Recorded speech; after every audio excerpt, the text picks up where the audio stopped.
எங்க போராட்ட களத்தில் திமுகவே காணுமே. இது குறித்து பேசுவதற்கு அவருக்கு எந்த விதமான கட்ஸுமே முதல்ல கிடையாது. தவறுகளை ஒத்துக்கொள்வதற்கான தைரியமும் கிடையாது. ஆனா போராடக்கூடிய மாணவர்களை பார்த்து டெரரிஸ்ட்னு சொல்லிட்டு போறாங்க. இப்போ கேரளா சிஎம் அது குறித்து பேசியிருக்காங்க, போராட்ட களத்தில் இருக்கிறாங்க. கர்நாடகா சிஎம் பேசுறாங்க, களத்தில் இருக்கிறாங்க. இப்போ டிவிகே கவர்மெண்டோட ஸ்டாண்ட் வேற கிடையாது. ஸோ அப்போ அவருக்கு பேசுறதுல என்ன சிரமம் இருக்கு அப்படிங்கிறத நம்ம கேட்குறோம். நீங்களும் தனியாக பண்ணாங்க, தமிழக வாழ்வு உரிமை கட்சி நேற்று தனியாக ஆர்ப்பாட்டம் போராட்டம் பண்ணாங்க. அதே போல் நீங்களும் இப்படி தனியாக பண்ணிட்டு இருக்காருப்போ அது ஒரு எடுபடுமா மேம்? இந்த இடம் எங்களுக்கு எவ்வளோ நேரம் இப்போ நீடிப்பாங்க காவல்துறை அப்படிங்கிறதுமே ஒரு கேள்விக்குறி தான். அப்போ நாங்கள் அரசாங்கத்தையும் போராட்டத்துக்கு நிர்பந்திக்கிறோம். நாங்கள் எல்லாருமே யுனைட்டடாக தான் இருக்கோம், ஒரே குரலாக தான் ஒலிக்கிறோம். வெவ்வேறு வடிவங்களில் எங்களுடைய போராட்டத்தை கொண்டு போயிட்டு இருக்கோம். இப்போ தாவேக ஆட்சி, இப்போ போராடுறோம். இப்போ போராடுற மாணவர்களை பேட்ச் கூட அணியாமல் போலீஸ் அவ்வளோ அராஜகமாக கைது பண்ணுறாங்க. அவ்வளோ அடக்குமுறைகள் நடக்குது. எல்லாருமே எப்படி நடந்துக்கிறாங்கன்னா, அவங்க பேசுறது ஒன்றா இருக்குது, செயல்பாடு வேறையாக இருக்குது அப்படிங்கிறத நாங்கள் விமர்சிக்கிறோம்.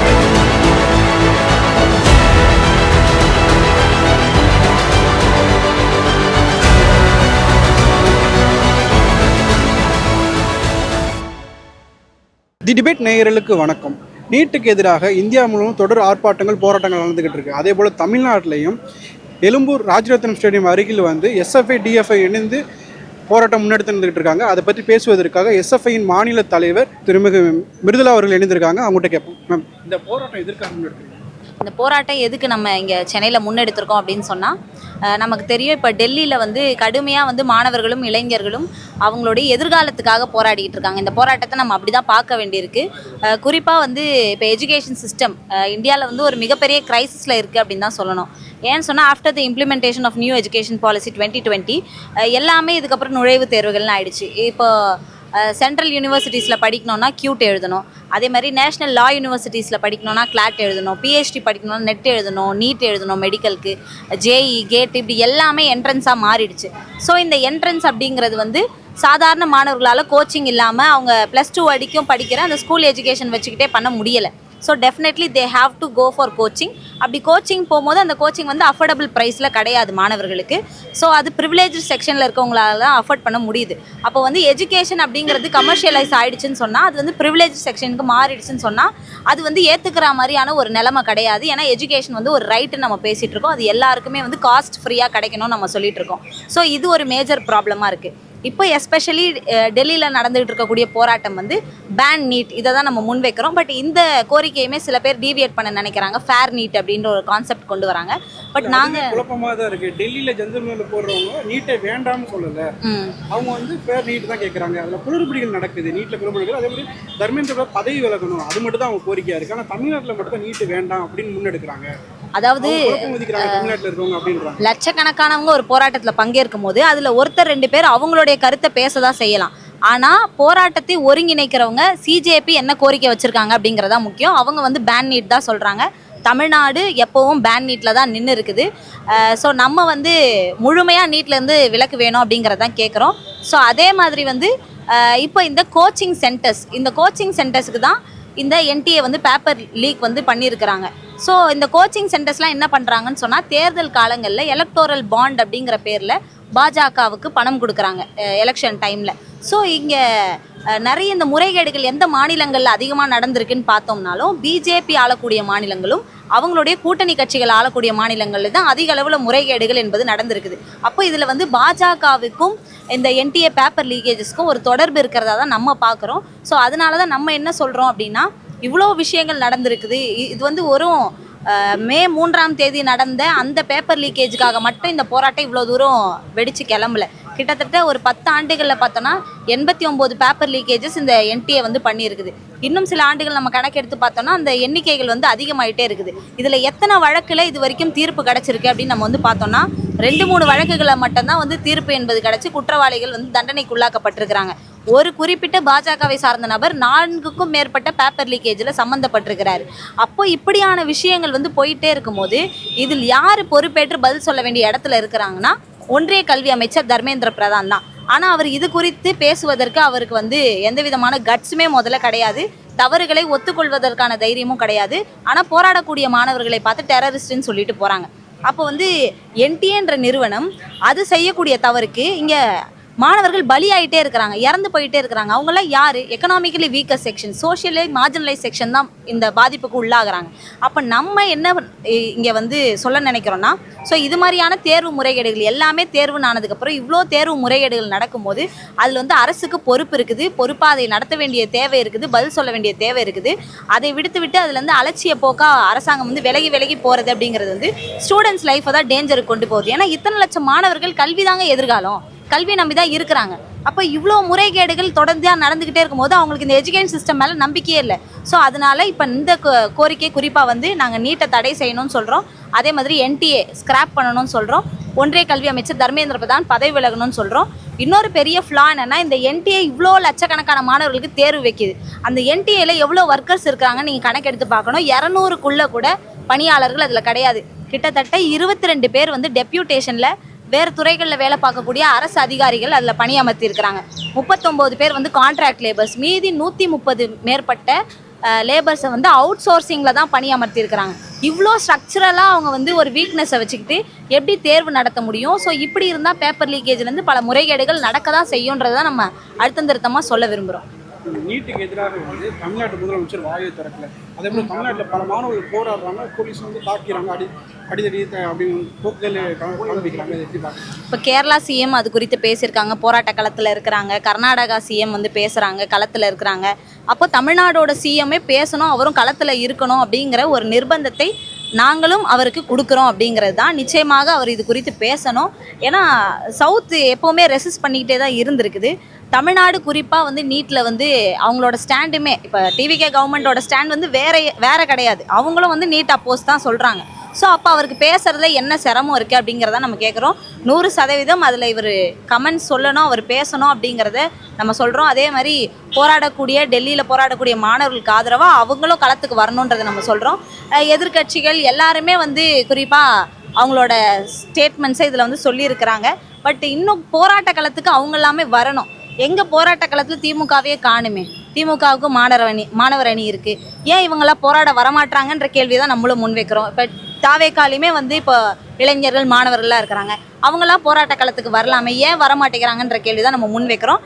நிச்சயமாக அனைவரையும் போராட்ட களத்திற்கு இந்திய மாணவர் சங்கம் அன்போடு அவர்களை அறைகூவி அழைக்கிறது. எல்லாருமே போராட்ட களத்துக்கு வரணும். ஏன்னா நம்ம எல்லாரும் ஒரு கருத்தில் தான் இருக்கோம்.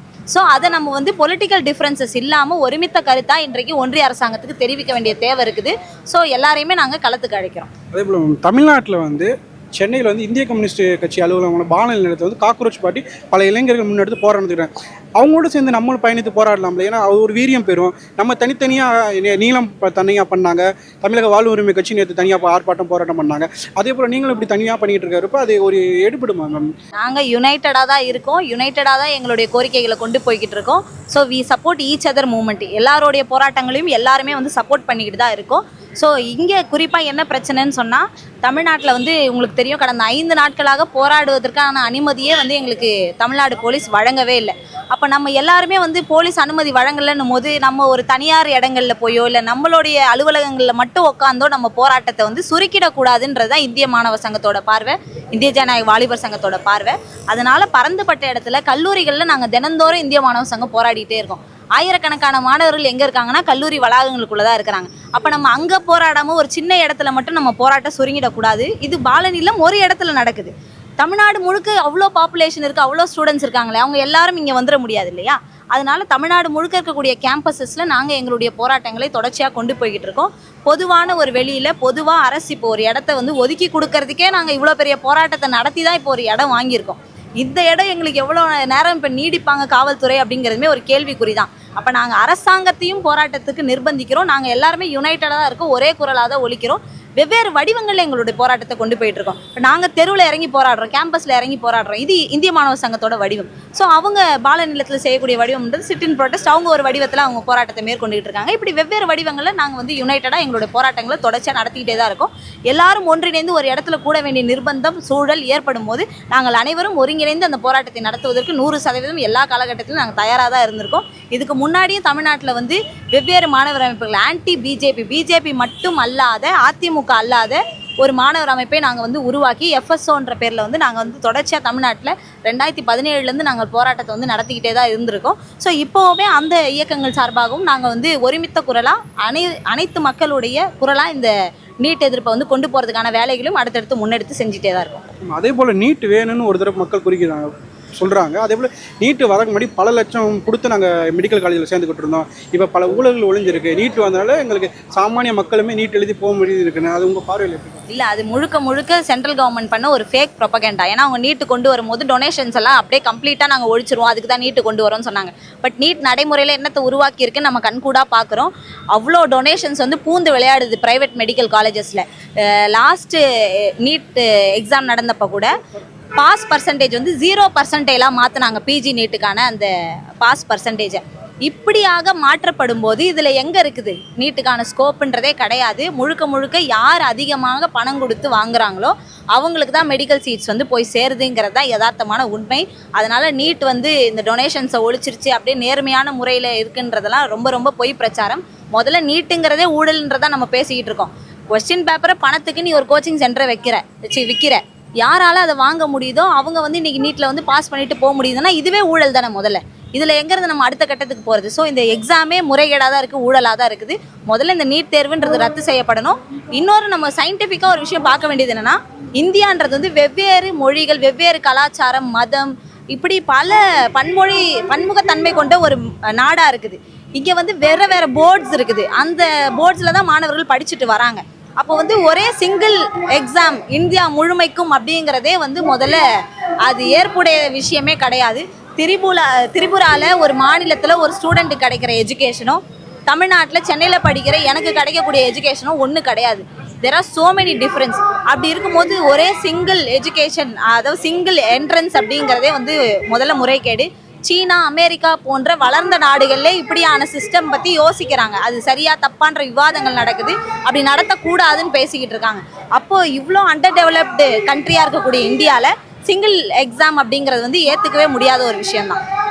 அதே ஒரு எதிர்கட்சியாக இருக்கும்போது நீட்டு எதிர்த்து போராடுறாங்க. ஆனால் ஆளுங்கட்சியாக வந்தோன்னா இல்லை திமுகவும் சரி அதிமுக பொறுப்பேற்ற தாவிக்கா கூட அது பார்லிமெண்ட்டு மத்தியில் ஆள்றவங்க பொறுப்பு அப்படின்னு சொல்லி தட்டி கழிச்சிடுறாங்க. நீங்கள் எப்படி பார்க்குறீங்க? எங்களை வந்து இப்போ இயல்பாக நாங்கள் இந்த போராட்டங்கள்லாம் நடத்தி இந்த விஷயங்கள்லாம் சோஷியல் மீடியாவில் வருது, நியூஸ் சேனல்ஸ் ஒளிபரப்புகிறாங்க. அப்போ கீழே கமெண்ட் செக்ஷன்லாம் வந்து என்ன கேட்குறாங்கன்னா, இவ்வளோ வருஷமாக நீங்கள்லாம் எங்கே போனீங்கன்னு எங்களை பார்த்து கேட்குறாங்க. 2017 இந்த பீரியடில் வந்து அதிமுக ஆட்சி இருந்தது. அப்போ போராடின எங்களுடைய தோழர்கள் கிட்டத்தட்ட 100க்கும் மேற்பட்ட தோழர்கள் அன்னைக்கு இருந்த ஏடிஎம்கே கவர்மெண்ட் சிறையில் அடைச்சிது. ஆனால் அவங்களும் வந்து நாங்கள் நீட் அப்போஸ் பண்ணுறோம் தான் பேசுவாங்க. ஆனால் ஜெயிலில் தள்ளினாங்க எங்களுடைய தோழர்களை. திமுக ஆட்சியில் போராடின எங்கள் மீது வழக்கு இருக்குது. இப்போ தாவேக ஆட்சி, இப்போ வந்து போராடுறோம். இப்போ வந்து போராடுற மாணவர்களை பேட்ச் கூட அணியாமல் வந்து போலீஸ் வந்து அவ்வளோ அராஜகமாக கைது பண்ணுறாங்க. அவ்வளோ அடக்குமுறைகள் நடக்குது. ஒரு இடத்தையே போராடி வாங்க வேண்டிய சூழல் என்பது இருக்குது. அப்போ ஆளுங்கட்சியாக இருக்கும்போது எல்லாருமே எப்படி நடந்துக்கிறாங்கன்னா, அவங்க பேசுறது ஒன்றா இருக்குது, செயல்பாடு வேறையாக இருக்குது அப்படிங்கிறத நாங்கள் விமர்சிக்கிறோம். அதனால எல்லாருமே வந்து என்ன ஸ்டாண்டு உங்கள் கட்சியோட ஸ்டாண்டாக நீங்கள் சொல்கிறீங்களோ அதன்படி நடந்துக்கங்க. களத்துக்கு வாங்கன்னா திரும்ப கூப்பிட்றோம். அன்றைக்கு திமுக ஆளுங்கட்சியாக இருக்கும்போது அன்னைக்கு திமுக களத்துக்கு வரணும்னு கூப்பிட்டோம். உதயநிதி களத்துக்கு வரணும்னு நாங்கள் சொன்னோம். அவங்களும் வந்தாங்க, சில போராட்டங்களை மேற்கொண்டாங்க. ஆனால் இன்னைக்கு தேதிக்கு திமுக இறங்கி எவ்வளோ போராட்டங்கள் நடத்தலாம். வேறு விஷயங்கள் இப்போ டிவிகே கவர்மெண்ட் எதுனா ஒன்று பண்ண உடனே இமீடியட்டாக களத்துக்கு வரவங்க ஏன் இன்னைக்கு தேதி வரைக்கும் போராட்ட களத்தில் இல்லைன்ற ஒரு கேள்வி நமக்கு இருக்குது.